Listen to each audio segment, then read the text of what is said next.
Yeah, I have a question to ask you. Do you want to? Do you have time for some questions? Sure, I do. Yeah, I want to just. I want. You said a few minutes ago, and I jotted a note real quick. You said something about you'll be hanging on a meat hook, and I was going to ask you.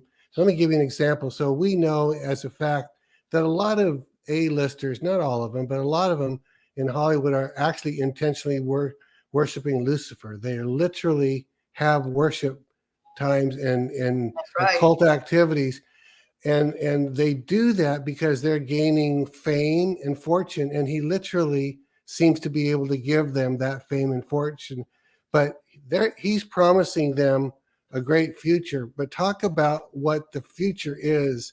I wanted to ask you that about the meat hook. Are you serious that I someone am. will Hitler is hanging on a meat hook right now in hell. And that's where he's been since he arrived. really? There was no big party for him when he came to hell. And he was one of the most used people on the earth. And was promised so many things by the devil. What did he do to Jesus when he tried to tempt him on the mountain? Did he not promise him things? Yeah, if he he bowed did. down to him? He's never changed. He always gives, he lies to everybody. He is the father of what? Lies. He's the father of lies. He is the great deceiver. I can go right down that list. That's what he does. And his whole goal is to kill, steal, and destroy. Kill people, kill memories, kill the way you live your life. And then he wants to destroy or steal. He steals everything. He wants to steal money, your health, your joy. He wants to steal all of it. But the biggest thing is he wants to destroy your destiny. Your destiny means danger to him if you're a believer. Actually, any human being who's born could be dangerous against him. So he starts working on them when they're younger. He wants to get them where he wants them, either in prison, in jail, in crime, in drugs, in corruption, in human trafficking. He'll do whatever he can to destroy their future because they're a danger to him. For heaven's sakes, somebody might be a Moses. Somebody might be an Elijah. Somebody might be someone like that, and he doesn't want that to happen. That's going to take time away from him that he wants to rule on this earth. Yeah. He doesn't get to do that yet, people, and he isn't getting it early. The tribulation will happen. That's still quite a ways away, and he actually can only be wicked for 3.5 years. The first 3.5 years that he will fool everybody and get people to believe him. And then the last 3.5 years is when the torment and the torture starts and during the tribulation. But that's not for now. We have great generations still coming on this earth. God does stuff in generations. I am 7th generation. I have 8th generation, 9th generation on this earth right now. And let me tell you, he has plans for them. He has plans for people, your children, your children's children, your children's children's children's children's children's children.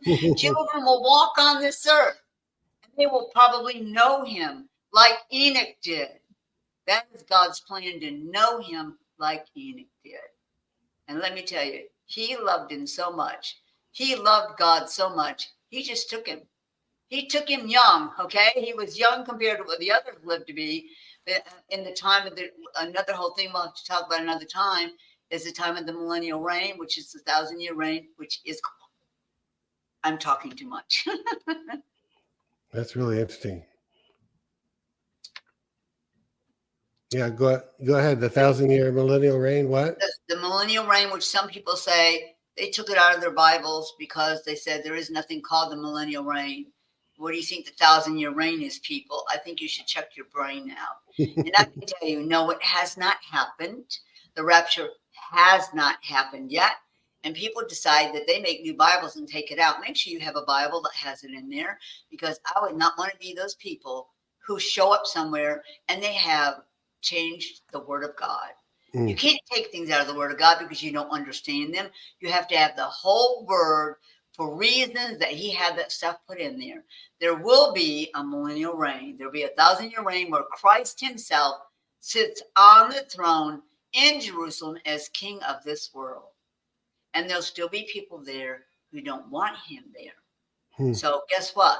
it's not all over, people, because there's still a 1,000-year reign even after we're done with what's going on now. And that is several hundred years away. If you want to count it, go ahead and count. I don't have time to count.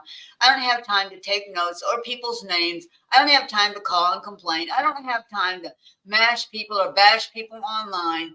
That is a waste of time. You're doing hell's work, and I don't work for hell. So therefore, I would always use something that is encouraging, that has a truth in it. But we're coming into days and years that you will say, I didn't believe this would ever happen. Some people won't begin to believe the things that are happening, but they'll have to. So